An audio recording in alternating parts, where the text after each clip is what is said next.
10:14 এতিয়া সময় গা পা ধুই ভাত পানী খাই ধুনীয়াকৈ ৰেডি স্পেয়াৰটো সেই চাৰ্জত লগাই দিছোঁ কাৰেণ্টে নাই বেপাৰীটো আমাৰ ঘৰ আকৌ পালেহি কল নিম বুলি দাম দৰটো নপতিছিলে হ'লে কল বেপাৰীটো ঘৰলৈ গুচি গৈছিলে কিন্তু আকৌ আহিলে এতিয়া দাম দৰ পতিলে ইয়া চাওক কি ধুনীয়া মৰম লগা মালভোগ কল দেখিলে কি মজাকে তই যা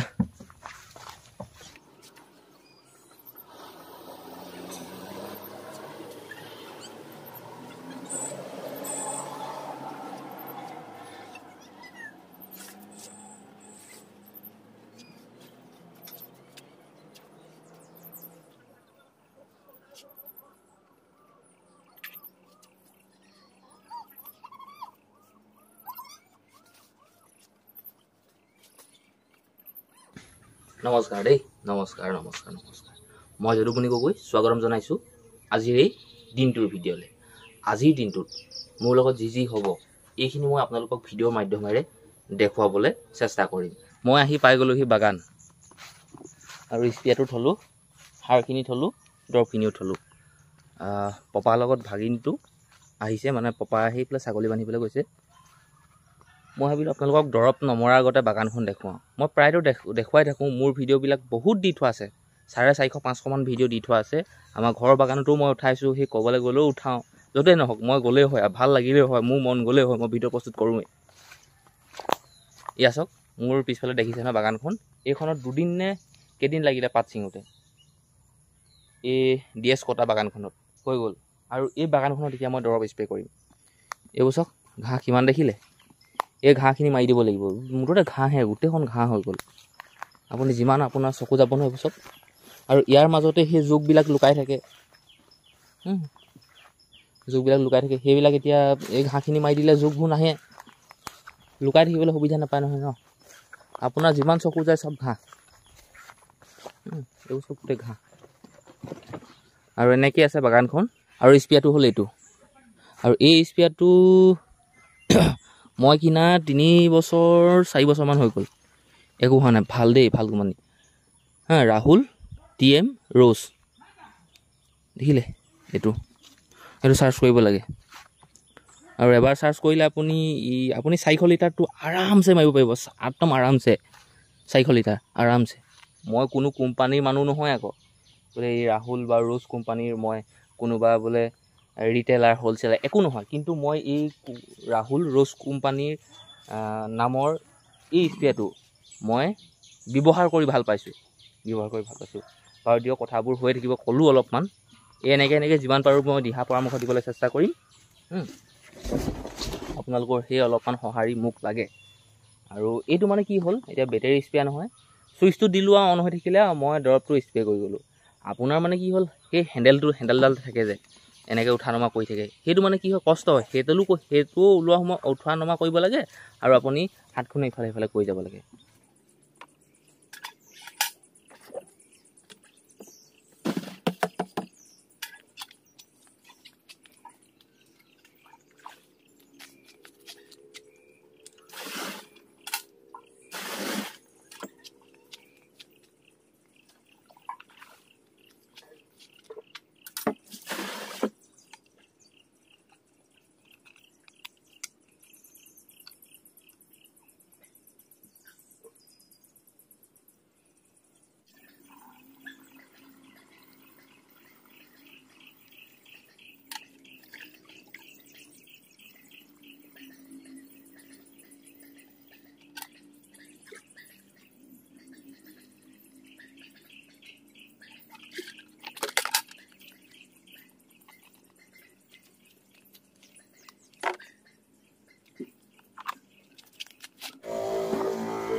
নটা 25 হ'লগৈ সময় দৰৱ মাৰি নহ'লগৈ বাৰু দৰৱ আৰু 3 স্প্ৰে মানৰ কাৰণে আছে মাৰিমহি এতিয়া ন পিছবেলাকে 10:14 এতিয়া সময় গা পা ধুই ভাত পানী খাই ধুনীয়াকৈ ৰেডি স্পিয়াৰটো সেই চাৰ্জত লগাই দিছোঁ কাৰেণ্টে নাই ইয়া দুজন মানুহ আমাৰ ঘৰত আমি যাওঁ এতিয়া চাহ গোটলৈ আজি আগষ্ট মাহৰ প্ৰথমটো দেওবাৰ আৰু প্ৰত্যেক মাহৰ প্ৰথমটো দেওবাৰে আমাৰ ঘৰত চাহ গোটৰ মিটিং মই সম্পাদক আৰু সদস্য দুজন আহিছে যাওঁ 10:27 হ'লগৈ এই যে মানুহ ঘৰ দেখিছে এইফালে ঘৰটো ইয়াতে হ'ব আজি চাহ গোটৰ মিটিং মই আৰু আমাৰ সদস্য দুজন ইফালে আছেই বহি আমি লগত আহিছোঁ আমি আহিম বুলি আচলতে গম পালোহি মই ঘৰ আছোঁ কঁঠাল গছ জোপাৰ তলতে মানুহ এজনী আহিছিলে আমাৰ হ'লে কঁঠাল নিবলৈ তাকে পাৰি থোৱা কঁঠালো নাই আৰু যিমানবোৰ কঁঠাল আছে গোটেই গছতে ফাটি চিটি শেষ মানে যায় সৰু কঁঠাল লাগে তাকে এতিয়া কি বুলিনো কওঁগৈ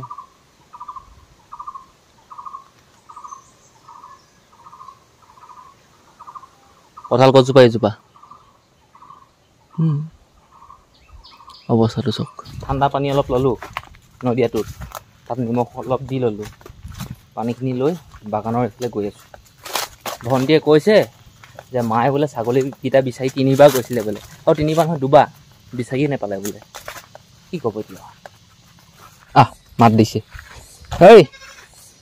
আছ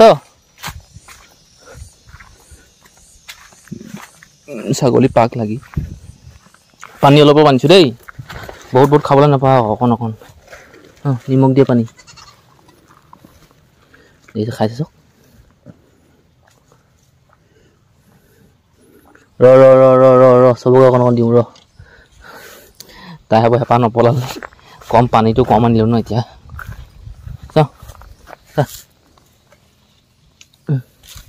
ধৰি দেখা পোৱা নাই চক খাই চাব খা এতিয়া মই পালোঁহি টেঙাবাৰী এই টেঙাবাৰীতে আছোঁ আৰু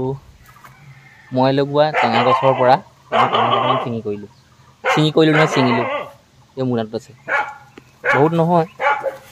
এই চক দেখিলে এই টেঙাখিনি ছিঙিলোঁ এটা অমিতাও আছে সৰু অকণমানি আৰু এইকেইটা মই আমাৰ বাগানত পাত ছিঙে যে মানুহ এজনী নিং কৰি বুলি কওঁ লাংবাদী বুলি কওঁ যে কেতিয়াবা জোকাওঁ মানে সেইবোৰ তাইৰ নাম আচলতে নহয় সেই মানুহজনীয়ে ধুনীয়া আচাৰ বনায় একদম ধুনীয়া আচাৰ বনায় সেই মানুহজনীক দিওঁগৈ মোক খুজিছিলে আচাৰ অলপো পাম হেঁতিও পাব ময়ো অলপ পাম গতিকে এইখিনি দিওঁগৈ গৰু অথনি মই খেৰ দি থৈ গৈছিলোঁ পানী ৱেটিং দি থৈ গৈছিলোঁ আনি খালে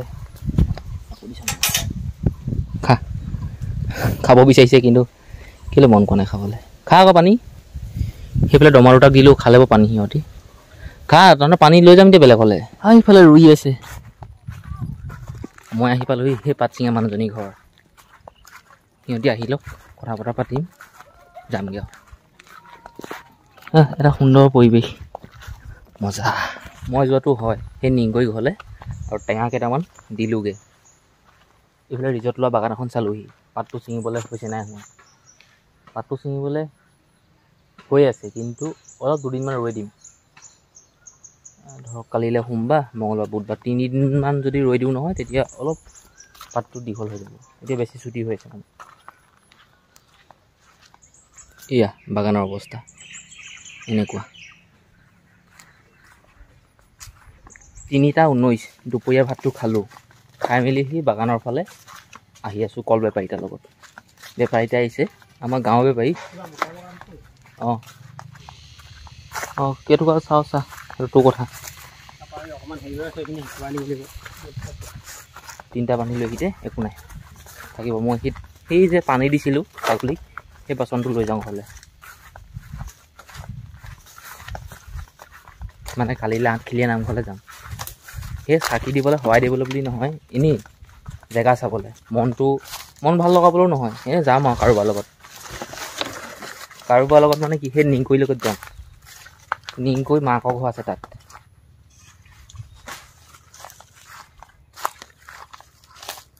বাকী মানুহক দায়িত্ব দিব লাগিব পাত ছিঙা মেলা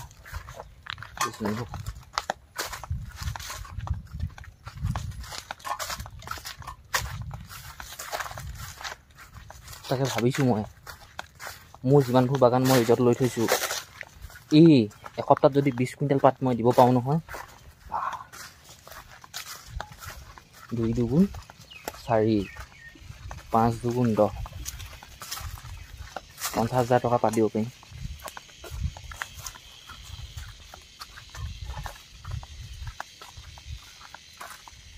এই সপ্তাহটোত নহ'ব চাগে এসপ্তাহত যদি আপুনি 50,000 পাত দিব পাৰে ভাবি চাওক মোৰ নামটো কিমান মালিকে লৈ থাকিব যে যদুমণিয়ে 50,000 পাত দিলে দেই কিন্তু সেইমতে মালিকৰো লাভ হ'ব 20,000 মান টকা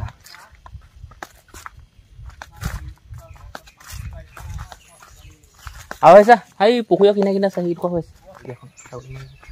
3টা 39 পালোহি আৰু এখন বাগান চাবলৈ মোৰ এখন বাগান কেতিয়াবাই চাম বুলি ভাবিছিলোঁ কিন্তু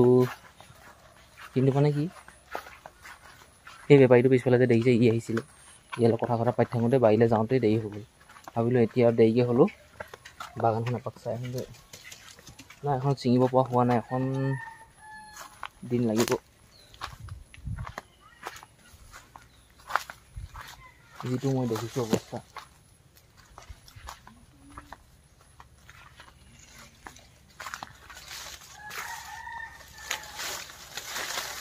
কল বেপাৰীটো আমাৰ ঘৰ আকৌ পালেহি কল নিম বুলি দাম দৰটো নপতিছিলে হ'লে কল বেপাৰীটো ঘৰলৈ গুচি গৈছিলে কিন্তু আকৌ আহিলে এতিয়া দাম দৰ পতিলে ব'লক আৰু মই ওলালোঁ বাগানলৈ বুলি মানে দৰৱ অলপ মাৰিবলৈ আছে মই ভাবিলোঁ এইখিনি শেষ কৰি থৈ আহোঁগৈ থৈ দিয়া ভাল নহয় বেপাৰীয়ে কল নিজে কাটিলে এই ডাঙৰ বাৰীখনত ভাল তাৰ মনৰ পচন্দৰ কল 8 টকা পালে ঘৰৰ ওচৰত কেইটকা আছে 2 টকা আছে ন ঘৰৰ ওচৰত 2 টকা কল আছে আমাৰ পাকঘৰটোৰ পিছতে আছে এইবোৰ মই লগোৱা ঠেলাখন দেখাইছোঁ ৰ'বা ধুনীয়াকৈ এই কলখিনি ধুনীয়াকৈ কাটি আনি ঠেলাত ধুনীয়াকৈ উঠাব ইয়া চাওক কি ধুনীয়া মৰম লগা মালভোগ কল দেখিলে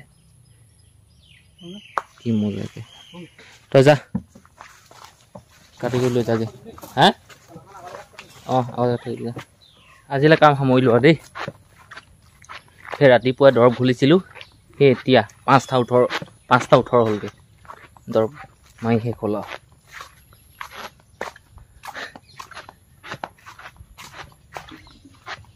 কি ক'বলগীয়া একো নাই